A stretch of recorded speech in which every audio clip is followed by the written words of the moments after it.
Sponsored by Fears of escalation of the Iran and Israel conflict reached new heights on Monday as Israel vowed that the country has decided to respond to the Iranian attack. However, the government is under heavy international pressure not to further escalate the conflict, especially after the Iranian strike caused such little damage. Meanwhile, Israeli Prime Minister Benjamin Netanyahu is reportedly ignoring calls from Western leaders as they might pressure him to refrain from attacking Tehran. In order to discuss the course of action, Israel's war cabinet met on Monday nonetheless. No decision has been shared publicly as of now. Israel's allies around the world strongly condemned Iran's actions, but also urged PM Netanyahu to show restraint and avoid taking any step that could escalate the volatile situation in the Middle East.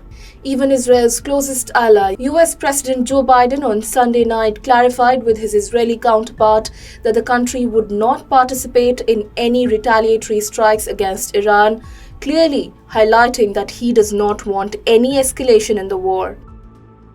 Meanwhile, after conducting strikes against Israel, Iran signaled that it considered the matter closed, while Israeli military chief Herzi Halevi asserted that the attack would not go unanswered. Iran will face the consequences for its actions. We will choose our response accordingly.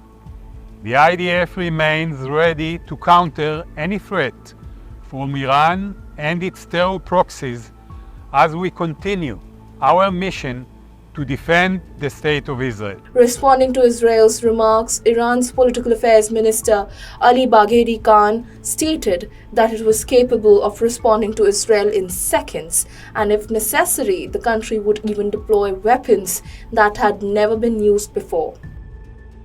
Notably, it was on the intervening night of Saturday and Sunday that Iran launched a direct attack on Israel, launching more than 300 missiles and drones toward Israel, 99% of which were intercepted by Israel and US defense forces, even before they reached the Israeli territory. Over 350 ballistic missiles, cruise missiles, armed drones, and rockets were fired from Iranian soil, as well as Iraq, Yemen, and Lebanon, towards the State of Israel. Across the skies of the Middle East, a coalition was activated to counter this attack, marking the start of the IDF's Operation Iron Shield. The Israel Defense Forces, together with the United States Central Command, the British and the French Armed Forces, and other partners, operated together in real time in the air, on the ground, and at sea. Defense systems were activated, the threats were intercepted, and Iran's attack on Israel failed. The attack marked the first time when Iran directly attacked Israel, as otherwise Iranian proxies such as Hamas terrorists in Gaza, Hezbollah in Lebanon, and Houthis in Yemen were attacking Israel.